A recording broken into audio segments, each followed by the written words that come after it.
Hello everyone, today we are here for our CN project presentation which is on HTTP, Hypertext Transfer Protocol. Myself Ashwadhan Padil, with me, my teammates, me, Ayub and Anandita. So let's start. First, go to the table of contents which is introduction, how HTTP works, response structure, HTTP methods, HTTP status codes, features of HTTP, HTTP versus HTTPS and conclusion. So the introduction. The application layer of network model includes various protocols that cater to user needs. One of the most important and widely used protocols is HTTP or Hypertext Transfer Protocol. It forms the foundation of the World Wide Web. When you open a browser and request a web page, the browser sends the name of the page to the web server using the HTTP. The server that responds by the message, sending the request page back to the browser. This simple request response process is what allows us to browse the internet. HTTP was developed in 1989 by Tim Berners-Lee and it revolutionized how information is shared online. Apart from HTTP, the application layer also includes protocols for file transfer, email and networking, making it a crucial part of how we interact with the internet every day. Now further, Anandita will elaborate. So today we are going to discuss about how HTTP works. HTTP works in a structured way, helping clients and servers communicate seamlessly to deliver content we browse every day. When we type a URL like www.example.com into our browser, your browser acts as the client. It sends an HTTP GET request to the server asking for the home page, typically something like index.html. The server then processes this request and responds the HTML content which your browser renders as the web page you see. Now, HTTP is stateless and that's an important feature. This means each request is independent. The server doesn't remember anything about previous requests unless we use tools like cookies or sessions. Let's break down what an HTTP request looks like. First, we have the request line. This includes the method like get or post. Then we have the path to the resource like /index.html and then the HTTP version such as HTTP/1.1. Then we have our headers. Headers are key value pairs which give us more context. For instance, host tells the server which site is being requested. User agent identifies the browser making the request. And lastly, accept tells the server what kind of content the client can handle. Some requests, especially like post or put, also include a body. This is where we send data, maybe form, inputs, JSON or even file uploads. Once the server receives this request, it replies with a response. This starts with a status line like HTTP/1.1 200 OK. Showing the version, the status code and a short message.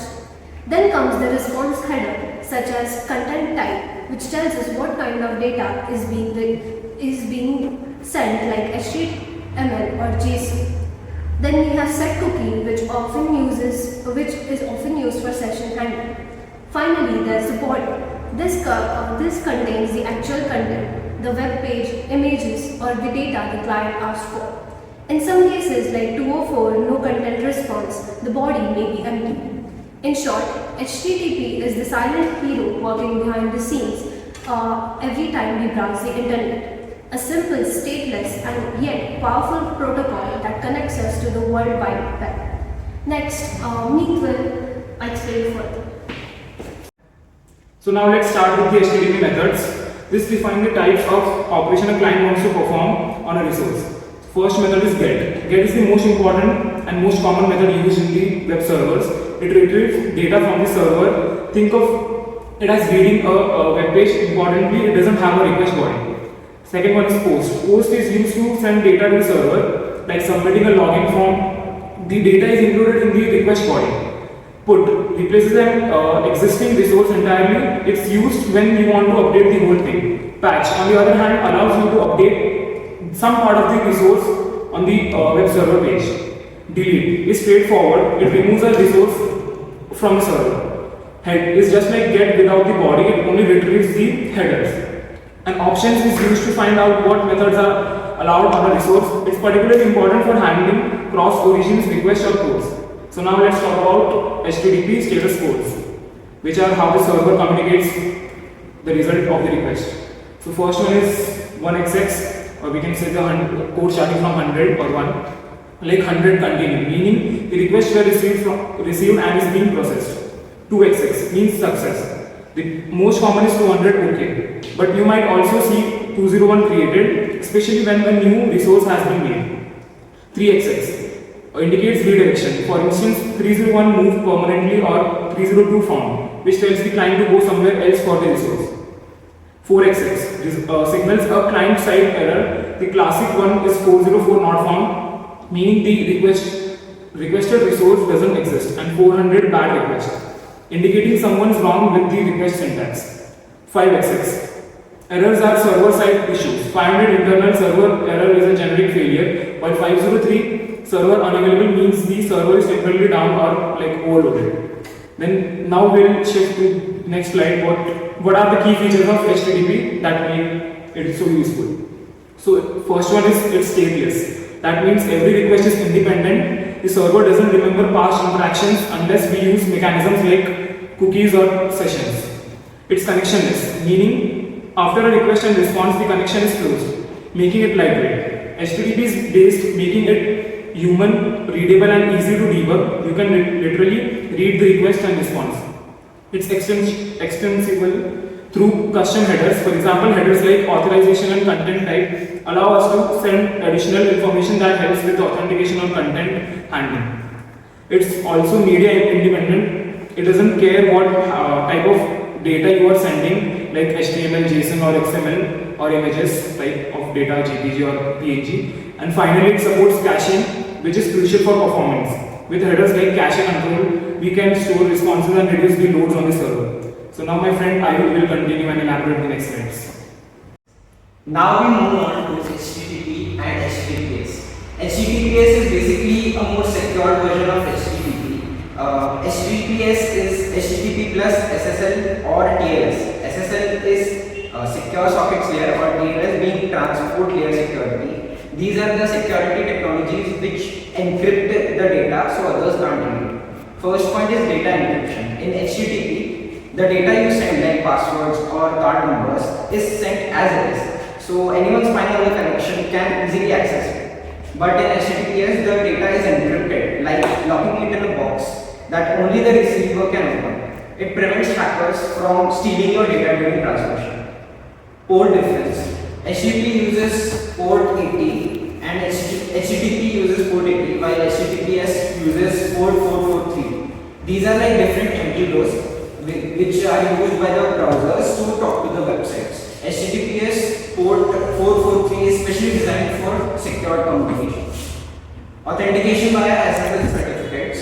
When you visit a website with HTTPS, your browser checks the SSL certificate of the site. This certificate proves that the website is real and trusted and it's not a fake copy. For example, it prevents someone from pretending to be a bank website. Data integrity. This ensures that the data sent from the website doesn't get changed or tampered with during the transfer. If a hacker tries to alter the data, HTTPS detects and blocks it. Trust indicator. So the browser shows a padlock icon in the address bar for HTTPS websites. This tells the users that the website is safe and secure to use. It helps build trust with visitors, especially for things like payments and logins. Many web features like logging into accounts, online payments, and secure APIs which are used by apps and services require HTTPS. Without it, browsers or apps will block the connection or show warnings. As we move on to the conclusion of this presentation, I would like to talk about what is HTTPS and what are the why is it so important. So HTTP is basically Hypertext Transfer Protocol. It is the foundation of data communication on the web, World Wide Web. It allows your browser to request and receive web pages, images, videos, and more from web servers. Whenever you open a website, you are using HTTP or HTTPS if it's secure. HTTP is universal, so it works across all the browsers, devices, platforms and apps that you're using in web. Then think of it as a common language that the internet speaks. Evolution to HTTP/2. HTTP/2 is an improved version of the original HTTP. It brought in several performance upgrades like multiplexing, which sends multiple requests or responses at the same time through a single connection. Header compression reduces the size of the data in requests, making them faster to process, and faster page loads. Then HTTP 3 and the QUIC protocol. HTTP 3 is the latest version and it's built on a new transport protocol called QUIC, which is developed by Google. It improves the speed, reliability and low latency performance. QUIC runs over UDP basically, and it's a faster alternative to TCP, making things quicker and more stable for modern venues. Security is the standard. So modern internet is moving towards being more secure by default. So HTTPS is now the norm, and browsers even warn you if the site is not using HTTPS. This shift is essential to protect users and data from cyber threats. Why you should learn HTTP? If you are interested in fields like web development, cybersecurity and network administration, then knowing how HTTP works is fundamental. It's like understanding traffic rules before driving. Future of HTTP. So the protocol will keep evolving with technology. So future versions will focus on data efficiency, real-time streaming, mobile optimization, supporting IoT and AI services and cloud-based platforms. This ensures HTTP stays relevant and capable of handling modern and upcoming digital demands. With this, we conclude this presentation on HTTP for computer networks. Thank you.